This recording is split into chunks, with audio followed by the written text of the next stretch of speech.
Have you ever looked at your garden soil and just wondered what's really going on down there? I mean, it looks like simple dirt, right? A mix of brown stuff where we stick our seeds and hope for the best.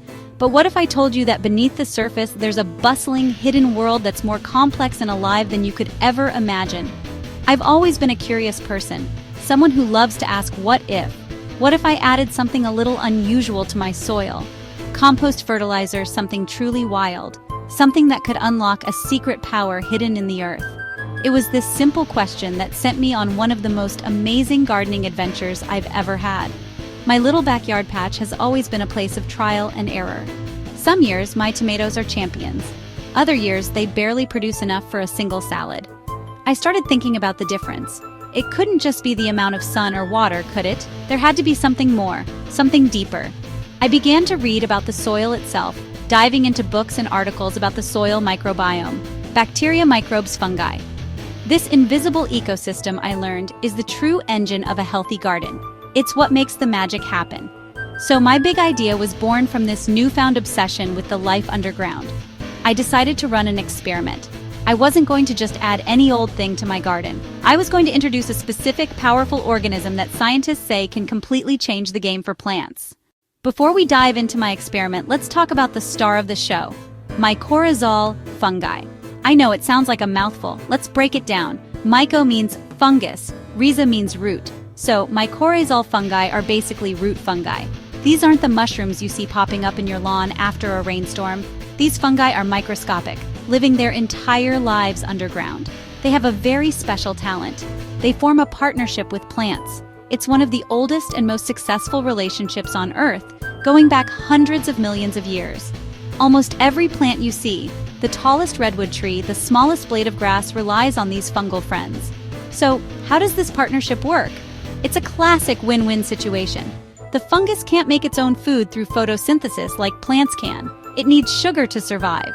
The plant, on the other hand, is great at making sugar using sunlight, but can sometimes struggle to find enough water and nutrients in the soil, especially phosphorus and nitrogen. The mycorrhizal fungi step in to help. They attach themselves to the plant's roots. My experiment needed a secret ingredient. I found it in a small, unassuming bag. It was a granular powder, light brown, almost like fine sand. This powder was packed with the dormant spores of mycorrhizal fungi. Spores are like tiny sleeping seeds for fungi. They are just waiting for the right conditions, a little moisture, a nearby plant root, to wake up and start growing. I chose a product with a diverse mix of mycorrhizal fungi because different fungi work best with different plants. I wanted to give my garden the best chance at forming these partnerships. I decided to run a side-by-side comparison to really see the difference. I have two identical raised garden beds right next to each other. They get the same amount of sunlight, the same amount of water from my hose, and I filled them with the exact same soil mix at the beginning of the season. One bed would be my control group. This bed would get nothing special, just regular water and care. The other bed would be my experimental group. This is the one where I would introduce the mycorrhizal fungi. I wanted to see with my own eyes if this fungal powder could really make a difference. In both beds, I planted the same things: a row of tomato plants, some zucchini, and a line of bush beans. The moment had arrived. It was time to mix my fungal potion.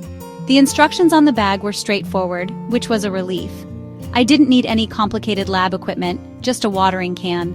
I filled the can with room temperature water, making sure it wasn't too cold or too hot, as extreme temperatures can harm the delicate sleeping spores. Then, I carefully measured out a few scoops of the granular mycorrhizal powder. As I sprinkled it into the water, it looked like I was adding dust to a mud puddle. It didn't look like much of anything, certainly not like a powerful living organism. I stirred the mixture gently with a long stick, watching the fine powder dissolve and create a cloudy brownish liquid. It smelled earthy, like a forest floor after a fresh rain. It was the smell of life, of potential. I was creating a fungal slurry, a liquid delivery system to get the spores right down to the root zone where they were needed most. I had already planted my seedlings in both beds, so my goal was to pour this mixture directly around the base of each plant in my experimental bed. This would ensure the spores had the best chance of making contact with the young, growing roots. With my watering can full of the fungal slurry, I walked over to the experimental bed. I took my time with each plant. I gently poured the mixture around the stem of each tomato. I gently poured the mixture around the stem of each zucchini. I gently poured the mixture around the stem of each bean plant. I pictured the microscopic spores flowing down through the soil, carried by the water, and settling in around the roots. I imagined them waking from their long sleep, sensing the chemical signals from the plant roots, and beginning to stretch out their tiny hyphae. For the first week or two, nothing looked different. Both beds seemed to be growing at about the same pace. The seedlings were establishing themselves. I watered them equally, my anticipation growing with each passing day. I would check on them every morning, peering closely at the soil's surface. And then, about 3 weeks in, I saw it. It was subtle at first. Around the base of the tomato plants in the experimental bed, I noticed a delicate white web-like substance spreading across the top layer of the soil. Very fine, wispy spiderweb. Thin layer of cotton candy stretched over the dirt. This was it. This was the mycelium, the vegetative body of the fungus, made up of tiny hyphae threads. The spores had germinated. They had woken up, found the plant roots, started to grow. The visible web on the surface was just the tip of the iceberg, likely a massive network exploding underneath the soil. First tangible proof my experiment was working. The fungi were alive and well. They'd started to build their home in my garden bed. The control bed, by comparison, had plain, bare soil. Over days, the mycelial network became more pronounced, especially after I watered the bed. About a month into the experiment, the differences between the two beds became impossible to ignore. It started with the color. Richer, healthier, just full of life. In contrast, the plants in the control bed were a slightly lighter, almost yellowish green. It was a subtle difference at first, but when you looked at the two beds side by side, the experimental bed just radiated vitality. It was clear that the plants with the fungal partners were getting something extra that the others were not. Then came the growth spurt. The tomato plants in the experimental bed shot up, quickly surpassing their counterparts in the control bed. Taller, bushier, thicker stems, more branches.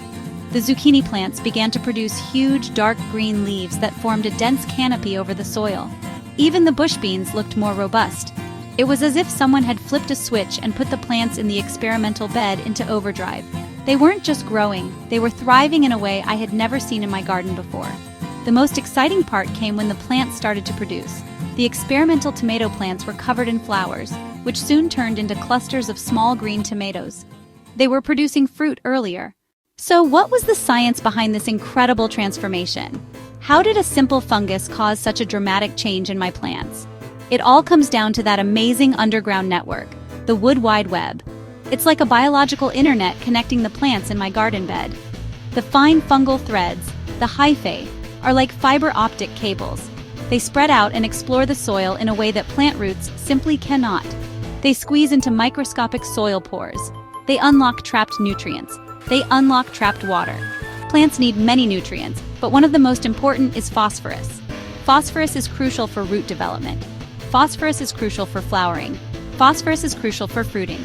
Phosphorus is often locked up in soil and unavailable to plants. Mycorrhizae fungi produce enzymes, tiny chemical keys, that unlock phosphorus. The fungus absorbs phosphorus and transports it along hyphae to plant roots. That's why my experimental plants became so lush and productive. The network also enables plant communication. Plants can talk to each other through the fungal web. If one plant is attacked by a pest, like an aphid, it sends chemical alarm signals through the network. Nearby plants receive the warning and ramp up defenses before the pest arrives.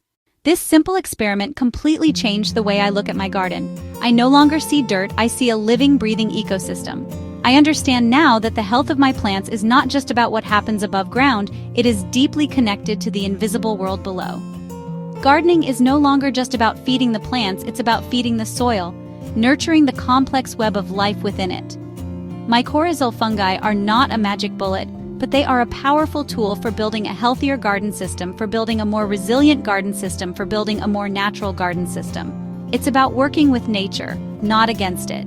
If you're curious to try this yourself, it's incredibly easy. You can buy mycorrhizal inoculants at most garden centers. You can also buy them online. Look for a granular product with a diverse range of fungal species. When you are planting new seedlings, it's a simple step that can have a huge impact. So go ahead, get your hands dirty, be curious.